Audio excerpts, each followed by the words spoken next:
আসসালামু আলাইকুম। সংবাদে আপনাদের সবাইকে স্বাগত জানাচ্ছি। আমি ফিরোজ তোহা। শুরুতেই সংবাদ শিরোনাম।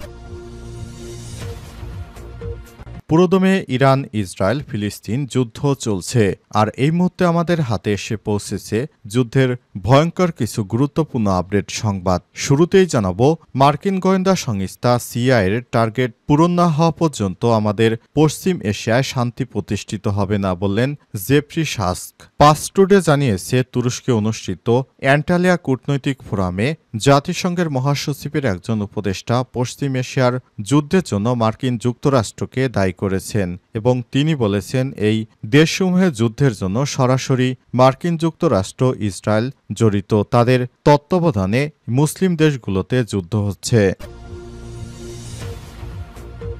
এরপর জানাবো, গাজায় নতুন করে ইহুদিবাদী বর্বরতা, ৩৭ জন শহীদ, ৩৬টি হাসপাতাল ধ্বংস। ইয়েমেনি প্রতিরোধের প্রশংসা করলেন ফিলিস্তিনিরা। পাস টুডে জানিয়েছে, গাজা উপত্যকার বিভিন্ন এলাকায় দখলদার ইসরায়েলি সেনাবাহিনীর সাম্প্রতিক অপরাধযজ্ঞে ৩৬টি হাসপাতাল ধ্বংসের পাশাপাশি আজ নতুন করে ৩৭ জন ফিলিস্তিনি শহীদ হয়েছেন। এবারে জানাবো, ইরানের পরমাণু সমস্যা সমাধানের উপায় হল আস্থা তৈরি করা, বললেন চীনা বিশ্লেষক। পাস টুডে জানিয়েছে, একজন চীনা বিশ্লেষক মন্তব্য করেছেন, ধারাবাহিক কূটনৈতিক এবং আস্থা তৈরি ইরানের পারমাণবিক সমস্যা সমাধানে সবথেকে গুরুত্বপূর্ণ। তেহরান এবং ওয়াশিংটনের মধ্যে পরোক্ষ আলোচনার গুরুত্বের প্রতি ইঙ্গিত করে এই পদ্ধতির ইতিবাচক মূল্যায়ন করা হয়েছে বলে জানান তিনি। এদিকে যে চার সত্যে সব জিম্মি মুক্তির আশ্বাস দিয়েছে গাজা শাসক গোষ্ঠী। অবরুদ্ধ গাজা ভূখণ্ডে যুদ্ধে বন্দের নিশ্চয়তা এবং ইসরায়েলে থাকা ফিলিস্তিনি বন্দীদের মুক্তি দেওয়া সহ চার সত্য পূরণ হলেই হামাস সব ইসরায়েলি জিম্মিকে মুক্তি দিতে প্রস্তুত বলে জানিয়েছে ফিলিস্তিনের স্বাধীনতাকামী সংগঠন হামাসের জ্যেষ্ঠ নেতা। আজ এক প্রতিবেদনে খবর জানিয়েছে সংবাদ মাধ্যম টাইমস অফ ইসরায়েল। ইসরায়েলি বোমাবর্ষণে বিধ্বস্ত গাজায় যুদ্ধবিরতিতে মধ্যস্থতাকারী হিসেবে কাজ করা মিশর এবং কাতারের সঙ্গে কায়রোতে আলোচনা চলাকালে এমনটি জানিয়েছে হামাসের নেতা। এবং সর্বশেষ জানাবো, বিএনপি কর্মীকে পিটিয়ে মারল ছাত্রলীগ নেতা। কক্সবাজারে মহেশখালীতে রাজনীতি সংক্রান্ত কথা কাটাকাটির জেরে রশিদ আহমেদ ৫৭ নামে এক বিএনপির কর্মীকে পিটিয়ে হত্যা করেছে নিষিদ্ধ ছাত্রলীগের নেতারা। আজ বেলা ১১টায় কালারমারছড়া ইউনিয়নের উত্তর নলবিলা এলাকায় এই ঘটনা ঘটে। নিহত রশিদ আহমেদ কালারমারছড়া ইউনিয়ন বিএনপির সদস্য এবং ১ নং ওয়ার্ড বিএনপির সহসভাপতি। তিনি মূলত মৃত লাল মিয়ার পুত্র। অভিযুক্ত অমিত ইকবাল কালারমারছড়া ইউনিয়ন ছাত্রলীগের সিনিয়র যুগ্ম আহ্বায়ক। প্রিয় দর্শক, এতক্ষণ শুনছিলেন সংবাদ শিরোনাম, এবারে বিস্তারিত। তবে তার আগে বন্ধুরা, অনুরোধ থাকবে এই সংবাদটিতে একটি লাইক দিন। এই চ্যানেলে আপনি নতুন হয়ে থাকলে আমাদের সংবাদটি দেখতে দেখতে চ্যানেলটি সাবস্ক্রাইব করে রাখুন। কমেন্ট করে বন্ধুরা আপনার মূল্যবান মতামত জানিয়ে দিন আপনি বিশ্বের কোন দেশ থেকে বা বাংলাদেশের কোন স্থান থেকে আমাদের সংবাদটি দেখছেন এবং শুনছেন। আর বন্ধুরা, গাজা যুদ্ধে আপনি যদি নিরীহ ফিলিস্তিনিদের ভালোবেসে থাকেন, কমেন্টে ইয়েস লিখে বিশ্ববাসীকে জানিয়ে দিন। আর আপনি যদি এই চ্যানেলে নতুন হয়ে থাকেন, আমাদের সংবাদটি দেখতে দেখতে এই চ্যানেলটি সাবস্ক্রাইব করে রাখুন, যাতে করে আমাদের পরবর্তী আপডেট সংবাদগুলো সবার আগে আপনার কাছে পৌঁছে যায়। সংবাদটি আপনার বন্ধুদের মাঝে সোশ্যাল মিডিয়ায় শেয়ার করে দিন। এবারে বিস্তারিত। সিআইএর টার্গেট পূরণ না হওয়া পর্যন্ত পশ্চিম এশিয়ায় শান্তি প্রতিষ্ঠিত হবে না, জেফ্রি সাস্ক। পাস টুডে জানিয়েছে, তুরস্কে অনুষ্ঠিত অ্যান্টালিয়া কূটনৈতিক ফোরাম জাতিসংঘের মহাসচিবের একজন উপদেষ্টা পশ্চিম এশিয়ার যুদ্ধের জন্য মার্কিন যুক্তরাষ্ট্রকে দায়ী করেছেন। তৎকালীন মার্কিন প্রেসিডেন্টের নির্দেশে সিরিয়ায় যুদ্ধ শুরু হয়েছিল।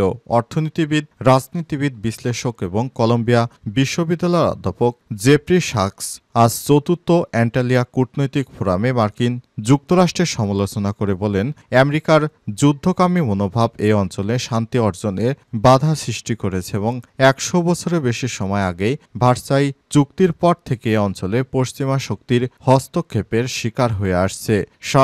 পশ্চিম এশীয় অঞ্চলের যুদ্ধের পেছনে আমেরিকাকে চালিকা শক্তি বলে মনে করেন তিনি। আরও বলেন, যতক্ষণ না পর্যন্ত এই অঞ্চলে প্রকৃত কূটনীতি পরিচালিত হয় এবং আমেরিকার গোয়েন্দা সংস্থার কার্যক্রম শেষ না হয় ততক্ষণ পর্যন্ত এই অঞ্চলে শান্তি প্রতিষ্ঠিত হবে না। শাকস আরও বলেছেন, মার্কিন সরকার এবং মিত্র ইসরায়েল এই অঞ্চলে অনেক সংকট এবং যুদ্ধের জন্য দায়ী, তাদের কর্মকাণ্ড ইচ্ছাকৃত। তিনি আরও বলেন, আমেরিকা যদি ফিলিস্তিনকে স্বীকৃতি দেয় তাহলে সম্ভবত এই অঞ্চলে চলমান যুদ্ধ শেষ হয়ে যাবে। এমন এক সময় শাকস এই সমালোচনা করলেন যখন গাজার বিরুদ্ধে 1 বছর ধরে চলা যুদ্ধের সময় ইসরায়েলি সরকার 50,000-এর বেশি মানুষকে হত্যা করেছে, যাদের অর্ধেকই নারী এবং শিশু। শাকস আরও বলেছেন, গাজার বিরুদ্ধে ইসরায়েলি আগ্রাসনে গোয়েন্দা, সামরিক এবং নৌ সহায়তা প্রদান করেছে মার্কিন যুক্তরাষ্ট্র। যা গাজায় ঘটেছে তার সবই ওয়াশিংটনের পূর্ণ সহযোগিতার কারণে। যুক্তরাষ্ট্রের কারণে এই যুদ্ধ হয়ে আসছে।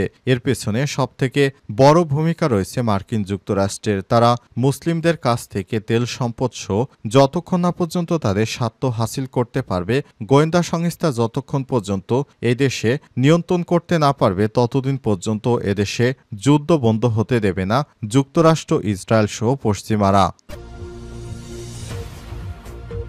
ইয়েমেনি প্রতিরোধের প্রশংসা করল ফিলিস্তিনিরা।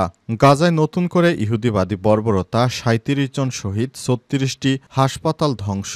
পাসটুডে জানিয়েছে, গাজা উপত্যকার বিভিন্ন এলাকায় ইসরায়েলি সেনাবাহিনীর সম্পত্তি অপরাধযজ্ঞে 36টি হাসপাতাল ধ্বংসের পাশাপাশি 37 জন ফিলিস্তিনি শহীদ হয়েছেন।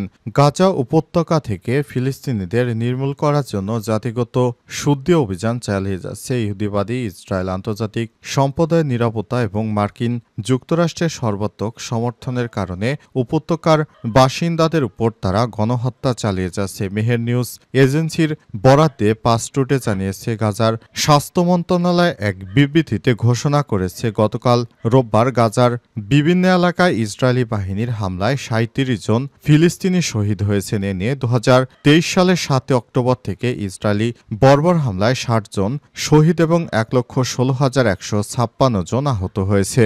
36টি হাসপাতাল ধ্বংস। গাজা উপত্যকা সরকারি তথ্য অফিস ঘোষণা করেছে, ইসরায়েলিরা এ পর্যন্ত বোমা হামলা চালিয়ে 36টি হাসপাতাল ধ্বংস করেছে। রোববার সকালে ইসরায়েলি যুদ্ধবিমান আল আহলি আল আরাবি হাসপাতালে আল মোয়ামেনানি আক্রমণ করার পর এর জরুরি বিভাগে 2টি ক্ষেপণাস্ত্র নিক্ষেপ করার পরে এই পরিসংখ্যান প্রকাশ করা হয়। এই হামলায় হাসপাতালের ভর্তিকক্ষ, পরীক্ষা এবং ফার্মেসির উল্লেখযোগ্য ক্ষতি হয়েছে। ডক্টরস বর্ডার্স এর প্রতিনিধি ইনাস আবু খালপো ইহুদিবাদী বর্বরতার কারণে গাজার শোচনীয় মানবিক পরিস্থিতির সমালোচনা করে বলেছেন, এই যুদ্ধে গাজার জীবনের সকল দিকের বিরুদ্ধে সর্বাত্মক যুদ্ধ। এই যুদ্ধে ফিলিস্তিনিরা বেসামরিক নাগরিকদের নির্বিচারে হত্যা করা হচ্ছে। ইরানে পরমাণু সমস্যা সমাধানের উপায় হলো আস্থা তৈরি করা, বললেন চীনা বিশ্লেষক। পাসটুডে একজন চীনা বিশ্লেষক বলেছেন, ধারাবাহিক কূটনীতি এবং অবস্থা তৈরি ইরানের পারমাণবিক সমস্যার সমাধান। তেহরান এবং ওয়াশিংটনের মধ্যে পরোক্ষ আলোচনার গুরুত্বের প্রতি ইঙ্গিত করে এই পদ্ধতি ইতিবাচক মূল্যায়ন করেছেন তিনি। পাসটুডে আরও জানিয়েছে, এশিয়ান নর্থ ওয়েস্ট ইউনিভার্সিটির মধ্যপ্রাচ্য বিষয়ক বিশেষজ্ঞ অনজিন বলেছেন, ইসলামী প্রজাতন্ত্র ইরান এবং মার্কিন যুক্তরাষ্ট্রের মধ্যে অনুষ্ঠিত পরোক্ষ বৈঠক অত্যন্ত ইতিবাচক লক্ষণ, কারণ এই বৈঠকের মধ্য দিয়ে প্রমাণ হয় তেহরান এবং ওয়াশিংটন অভিন্ন স্বার্থে এক ধরনের প্রাথমিক ঐক্যমতে পৌঁছেছে।